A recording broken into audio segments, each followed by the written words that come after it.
Hello बच्चों, मैं दीपिका राजस्थान सरकार और वेदांता के CSR इनिशिएटिव ई कक्षा में आपका स्वागत करती हूँ, जिसके टेक्निकल पार्टनर है मिशन ज्ञान। बच्चों, हम शुरू करने जा रहे हैं कक्षा 7 का विज्ञान विषय का अध्याय 1 पादपों में पोषण। बच्चों, इस पाठ में हम समझेंगे कि किस तरह से पौधे प्रकाश संश्लेषण की क्रिया के द्वारा अपना भोजन स्वयं बनाते हैं। बच्चों, आप सभी को मालूम है कि हरे पेड़ पौधे अपने भोजन का निर्माण स्वयं करते हैं, जबकि मनुष्य या अन्य जीव जंतु अपने पोषण के लिए इन पेड़ पौधों पर निर्भर रहते हैं। तो बच्चों, इस पाठ में हम यही समझेंगे कि किस तरह से पेड़ पौधे अपने लिए भोजन का निर्माण स्वयं करते हैं। तो चलिए बच्चों, शुरू करते हैं। बच्चों, जैसा कि आप सभी को पता है कि सभी जीवों को जीवित रहने के लिए भोजन की आवश्यकता होती है, और ये भोजन हम कहाँ से प्राप्त करते हैं बच्चों? हम अपना भोजन प्राप्त करते हैं पेड़ पौधों या अन्य जीव जंतुओं से, जबकि जो हरे पौधे होते हैं ये अपना भोजन स्वयं बनाते हैं। क्या कर रहे हैं? ये अपने भोजन का निर्माण स्वयं ही करते हैं, जबकि मनुष्य या अन्य जीव जंतु अपने भोजन के लिए इन पेड़ पौधों पर प्रत्यक्ष या अप्रत्यक्ष रूप से निर्भर रहते हैं। हम क्या कर रहे हैं बच्चों? अपना भोजन हम स्वयं नहीं बना रहे हैं, हम अपने भोजन के लिए इन पेड़ पौधों पर निर्भर रहते हैं। बच्चों, अब ये पेड़ पौधे अपना भोजन स्वयं कैसे बनाते हैं? तो बच्चों, यह प्रक्रिया कहलाती है प्रकाश संश्लेषण। बच्चों, केवल पौधे ही ऐसे सजीव हैं जो जल, कार्बन डाइऑक्साइड और खनिज का उपयोग करके अपने भोजन का निर्माण स्वयं कर सकते हैं, जबकि मनुष्य और अन्य जीव जंतु ऐसा नहीं कर सकते हैं। बच्चों, आप सभी को पता है कि हमारे भोजन में प्रोटीन, कार्बोहाइड्रेट, वसा, विटामिन, खनिज लवण आदि घटक उपस्थित होते हैं, और ये घटक क्या कहलाते हैं बच्चों? ये पोषक कहलाते हैं। बच्चों, ये जो पोषक पदार्थ होते हैं ये हमारे शरीर की वृद्धि और विकास के लिए, या फिर हमारे शरीर की टूट फूट की मरम्मत करने के लिए, या हमारी जैविक क्रियाओं को सुचारू बनाए रखने के लिए आवश्यक होते हैं। तो बच्चों, हम क्या कर रहे हैं? इस भोजन का अंतर्ग्रहण कर रहे हैं, इस भोजन को हम ग्रहण कर रहे हैं, और इससे प्राप्त पोषक पदार्थों का हम उपयोग करते हैं। यही प्रक्रिया क्या कहलाती है बच्चों? पोषण कहलाती है। यानी कि पोषण हम किसे कहेंगे? कि भोजन को ग्रहण करना और उसके घटकों से पोषक पदार्थों को प्राप्त करना ही क्या कहलाता है बच्चों? पोषण कहलाता है। बच्चों, ये जो पोषण की विधि होती है इसके आधार पर जीवों को 2 भागों में बांटा गया है। कौन कौन से 2 भाग हैं बच्चों? एक होते हैं स्वपोषी और दूसरे होते हैं विषमपोषी। बच्चों, इनके नाम से ही स्पष्ट हो रहा है। स्वपोषी का क्या मतलब है? कि वे जीव जो अपना भोजन स्वयं संश्लेषित करते हैं, यानी कि अपने पोषण का प्रबंध ये स्वयं करते हैं, तो इन्हें हम क्या कहते हैं बच्चों? स्वयंपोषी कहते हैं। जैसे कि उदाहरण हम देखें तो सभी पौधे क्या होते हैं बच्चों? स्वपोषी होते हैं। सभी पौधे अपने भोजन का संश्लेषण स्वयं करते हैं, जबकि विषमपोषी जीव क्या होते हैं बच्चों? वे जीव जो पादपों के द्वारा संश्लेषित भोजन ग्रहण करते हैं क्या कहलाते हैं? विषमपोषी जीव कहलाते हैं। जैसे कि सभी जंतु क्या हैं? अपने भोजन के लिए पेड़ पौधों पर निर्भर रहते हैं, तो क्या कहेंगे? इन्हें हम विषमपोषी जीव कहेंगे। अब बच्चों, ये जो पेड़ पौधे हैं ये प्रकाश संश्लेषण की क्रिया के द्वारा अपने भोजन का निर्माण किस प्रकार से करते हैं उसको समझते हैं बच्चों। तो प्रकाश संश्लेषण क्या है बच्चों?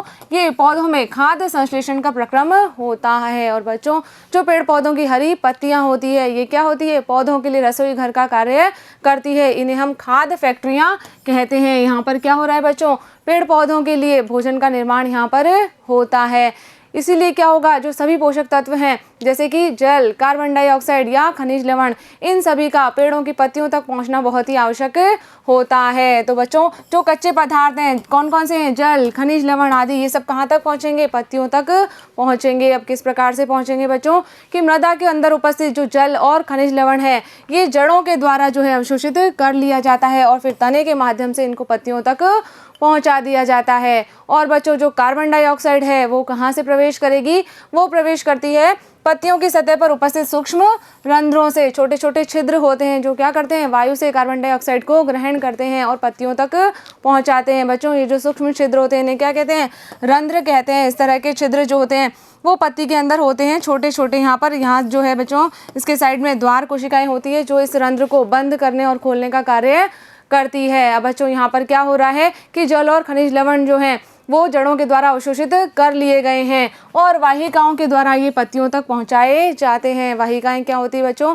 वाहिकाएं नलिका के समान संरचनाएं होती है जो क्या करती है? पूरे वृक्ष के अंदर जड़, तना, शाखाओं और पत्तियों तक फैली होती है, और इनके द्वारा क्या होगा? जो जल और खनिज लवण है ये इनके द्वारा आगे ऊपर पत्तियों तक पहुंचा दिए जाते हैं। बच्चों, जो हरी पत्तियां हैं उनके अंदर एक हरा वर्णक पाया जाता है जिसे कहते हैं बच्चों हम क्लोरोफिल। ये हरे वर्णक के कारण ही क्या होता है? पत्तियों का रंग हरा होता है। अब बच्चों यहाँ पर क्या होगा, जो क्लोरोफिल है ये क्या करेगा, सूर्य के प्रकाश को इकट्ठा करेगा। इस तरह से देखिए बच्चों, जो हरी पत्तियां होती है उनकी कोशिकाओं के अंदर इस तरह से जो है हरे रंग का वर्णक क्लोरोफिल पाया जाता है। और ये पत्तियों की सतह पर उपस्थित रंध्र होते हैं जिनके अंदर द्वार कोशिकाएं उपस्थित होती हैं। द्वार कोशिकाओं से क्या होगा बच्चों, कार्बन डाइऑक्साइड गैस अंदर प्रवेश करती है। अब ये जो क्लोरोफिल है बच्चों, ये क्या करेगा, सूर्य के प्रकाश की ऊर्जा का संग्रहण करने में पत्ती की मदद करता है। यानी कि इसके द्वारा क्या होगा, सूर्य का प्रकाश जो है वो पत्तियों तक पहुंचेगा और फिर क्या होगा, ये सूर्य के प्रकाश की उपस्थिति में अपने भोजन का निर्माण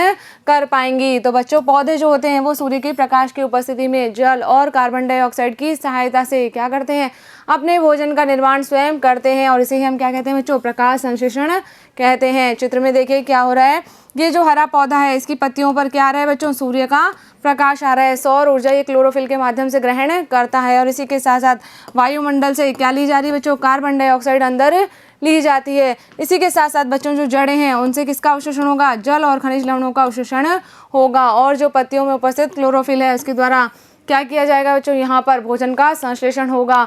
और इस क्रिया के अंदर ऑक्सीजन निर्मुक्त होती है। तो ऑक्सीजन कहाँ चली जाएगी बच्चों, बाहर की ओर चली जाती है। क्या होता है बच्चों यहाँ पर कि कार्बन डाइऑक्साइड और जल मिलकर सूर्य के प्रकाश और क्लोरोफिल की उपस्थिति में किसका निर्माण करते हैं, कार्बोहाइड्रेट का निर्माण यहाँ पर करते हैं। और बच्चों, इस प्रक्रिया में ऑक्सीजन क्या होती है, निर्मुक्त होती है। यानी कि हम क्या कहते हैं कि पेड़ पौधे कार्बन डाइऑक्साइड लेते हैं और बदले में हमें कौन सी गैस देते हैं, ऑक्सीजन गैस निर्मुक्त करते हैं। बच्चों, यहाँ पर जिस कार्बोहाइड्रेट का निर्माण हुआ है ये स्टार्च यानी कि मंड के रूप में पत्तियों के अंदर संचित हो जाता है। बच्चों, ये तो हमने बात समझी कि पत्तियाँ क्या कर रही है, भोजन का निर्माण यहाँ पर कर रही है। लेकिन कभी कभी कुछ पौधों में पत्तियों के अतिरिक्त जो अन्य हरे भाग होते हैं, जैसे कि हरा तना या हरी शाखाएं हैं, ये भी प्रकाश संश्लेषण का कार्य करती है।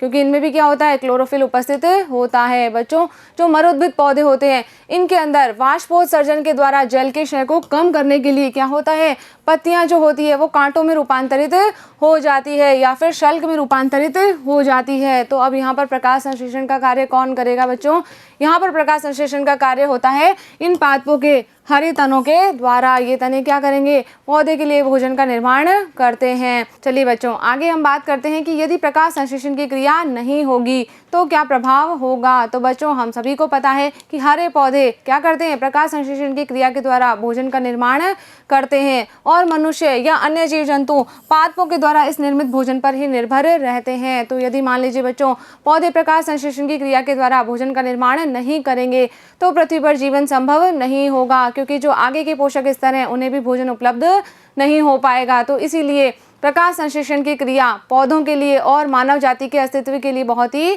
आवश्यक है। बच्चों, अब कभी भी आपने देखा होगा कि कुछ पौधों की जो पत्तियां होती है ये गहरे लाल, बैंगनी अथवा भूरे रंग की होती है। तो क्या इन पत्तियों में प्रकाश संश्लेषण नहीं होता है?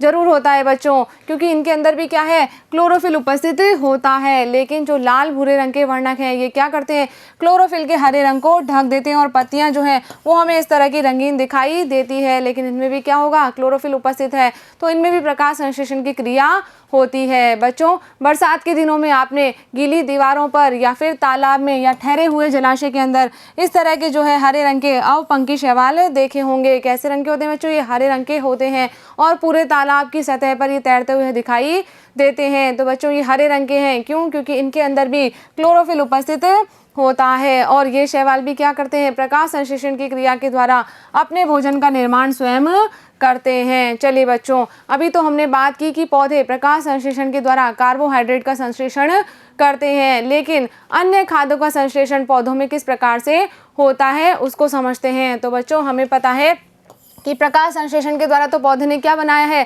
कार्बोहाइड्रेट का निर्माण यहाँ पर कर लिया है और इस कार्बोहाइड्रेट के अंदर कार्बन, हाइड्रोजन और ऑक्सीजन होते हैं। यानी कि कार्बोहाइड्रेट किससे बना है, कार्बन, हाइड्रोजन और ऑक्सीजन तत्वों से मिलकर बना होता है। लेकिन बच्चों, जो प्रोटीन होता है ये एक नाइट्रोजनी पदार्थ होता है और इसके अंदर कार्बन, हाइड्रोजन और ऑक्सीजन के अतिरिक्त नाइट्रोजन भी उपस्थित होती है। तो बच्चों, पौधे इस नाइट्रोजन को कहाँ से प्राप्त करते हैं, चलिए उसको समझते हैं। तो बच्चों, आप सभी जानते हैं कि हमारे वायुमंडल में गैसीय नाइट्रोजन जो है वो बहुत अधिक प्रचुर मात्रा में होती है। बच्चों, लगभग 78% नाइट्रोजन जो है वो वायुमंडल में उपस्थित होती है।